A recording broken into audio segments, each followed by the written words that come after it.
शुभ प्रभात। जन्म से कोई भी व्यक्ति बड़ा नहीं होता।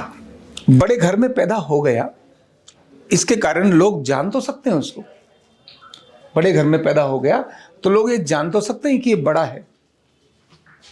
मान लो किसी राजा के घर में बच्चा पैदा हुआ तो दुनिया जान गई ये बड़ा आदमी है, इसलिए राजा के कारण उसका मान सम्मान इनिशियली सब करेंगे, लेकिन लंबे समय तक करेंगे ये बहुत आवश्यक नहीं है।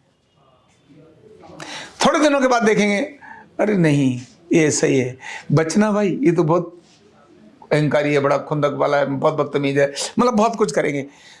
तो बड़े घर में पैदा होना और बड़े बनना ये दोनों में फर्क है।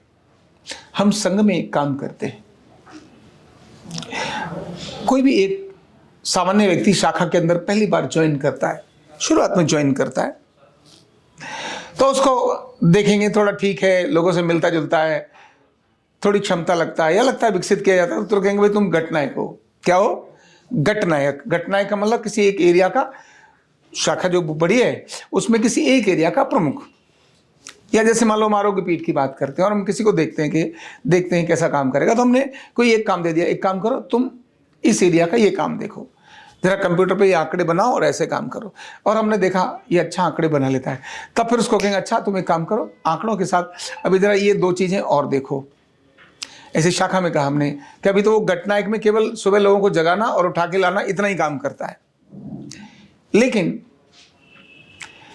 जब देखा ये काम करने लगा तब फिर तुरंत उसको कहेंगे अच्छा तुम खेल भी खिलाओ, मतलब गण लो, जो आने वाले विद्यार्थी हैं उनको खेल खिलाओ, उनको पंक्ति में लगवाओ और उनका संचलन कराओ, उनसे गीत कराओ। अब उसको हम एक्टिविटीज में शामिल कर देंगे। फिर हम कहेंगे देखो अभी लाना शुरू हो गया, अभी एक गण शिक्षक हो गया। अब मतलब लोगों को भी ला सकता है और साथ में खिला भी सकता है, तो मतलब ये गण शिक्षक हो गया। एक गण का मतलब एक शाखा में अनेक सारे गण हो सकते हैं, छोटे बच्चों का अलग, उम्र के हिसाब से अलग, एजुकेशन के हिसाब से अलग, उनमें से एक गण शिक्षक बना दिया। फिर जब देखा कि गण भी अच्छा ले रहा है और लोगों को कनेक्ट भी बहुत अच्छा करता है और उसकी कमांड भी अब धीरे धीरे विकसित हो रही है, तब उसको मुख्य शिक्षक बनाते हैं। अब तुम क्या हो? आज से मुख्य शिक्षक हो। अब शाखा के क्या हो गए? तुम प्रमुख हो गए हो। अभी वो प्रमुख नहीं था, अभी हमने कहा तुम प्रमुख हो गए हो, इसीलिए वो प्रमुख अगर वो मान बैठे कि अब तो मैं प्रमुख हूं, हाँ भाई चल इधर ये काम कर वो काम कर, तब नहीं होगा। जब उसको कहा कि वो तुम अब प्रमुख हो गए हो, तो प्रमुख इन प्रोसेस, अब वो अपने को यानी मुख्य शिक्षक को क्या क्या काम करने चाहिए अभी तक वो नहीं कर पाता था, अब वो धीरे धीरे उनके अंदर एड ऑन कर रहा है, जोड़ रहा है।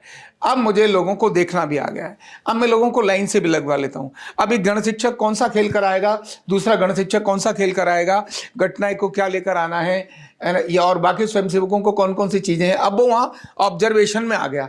मतलब गटनायक से गण शिक्षक से मुख्य शिक्षक बना, और जब लगा ये बहुत अच्छी मुख्य शिक्षक संभाल लेता है, तब उसको शाखा का कार्यवाह बना देते हैं कि अब तुम प्रमुख हो गए, बड़े बड़े लोगों को भी इनके साथ कनेक्ट करिए, नई नई स्ट्रेटेजी बनाइए इसको ग्रो करने के लिए। और जब लगता है बहुत बढ़िया शाखा चला लिए, उस पूरे मोहल्ले के अंदर अधिकांश उस उम्र के लोग आने शुरू हो गए, बड़ी संख्या में इनके पास आना शुरू हो गए, और जब ये आना शुरू हो गए तब इसके बाद देखते हैं अब एक शाखा अच्छी बढ़िया लगा रहा है, तो कहते हैं ठीक है अब तुम इसमें से दूसरी शाखा का भी ध्यान करो, और धीरे धीरे इसको मंडल कार्यवाह बना देते हैं, यानी अगली जिम्मेदारी देते हैं।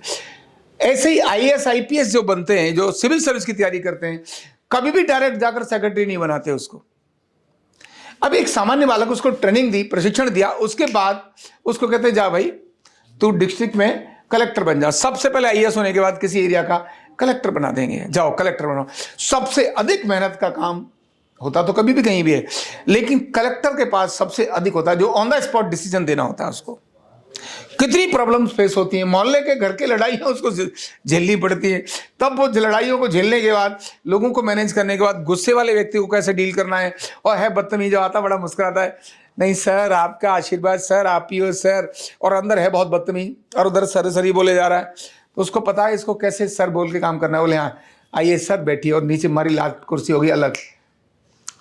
उसको समझ आ गया कि भैया ये मतलब DM के रूप में जिसका प्रशिक्षण बहुत अच्छा हो गया, तब जाकर वो आगे DM से आगे बढ़ता है, कलेक्टर से आगे जाके बनता है। तो हर आदमी को पहले नाम दिया जाता है, उसके हिसाब से उसको देखा जाता है कि तुम काम कैसा कर रहे हो। जैसे जैसे वो काम करने लगता है और लगता है कि अब ये वो जो दायित्व हमने दिया था, जिम्मेदारी दी थी, अब वो जिम्मेदारियों को फुलफिल करने लगा है, देन उसका स्कोप और बड़ा कर दिया जाता है। अब आप ये भी करिए, मतलब व्यक्ति की कैपेसिटी यानी क्षमता ये विकसित हो रही हैं, और जैसे जैसे व्यक्ति की क्षमताएं विकसित होती जाती हैं वो व्यक्ति ऑटोमेटिकली बड़ा हो जाता है। लेकिन बड़ा होने के बाद भी वो उन सब कामों को करने में भी इंटरेस्टेड होता है जिसको उसे करना चाहिए, जो उसके सामने करना चाहिए। तो जिम्मेदारी मिलने के बाद व्यक्ति उसको समझे मुझे करना क्या, और धीरे धीरे उनको करते हुए विकसित होता चला जाए और उनके अंदर नए नए नए नए आयाम जोड़ता चला जाए, तो वही व्यक्ति बड़ा हो जाता है। और इसी क्रम से एक सामान्य सा विद्यार्थी किसी कंपनी का सीईओ बनता है, ये सामान्य सा विद्यार्थी किसी विद्यालय का प्रिंसिपल बनता है, एक सामान्य सा विद्यार्थी किसी मिनिस्ट्री का सेक्रेटरी बनता है, और वही सामान्य सा विद्यार्थी पूरे देश का सेक्रेटरी बन जाता है। तो ऐसे जब प्रोसीजर्स में से निकलते हुए व्यक्ति जाता है और अपने अंदर बड़ा करता हुआ चला जाता है, तो निश्चित ही वो बड़ा बनता है और लोग उसको बड़ा मानते हैं। तो पहले मिलती है जिम्मेदारी, वो जिम्मेदारी को निभाना, निभाते निभाते फिर व्यक्ति अपने आप ही उसमें बड़ा दिखने लगे, वही व्यक्ति बड़ा होता है।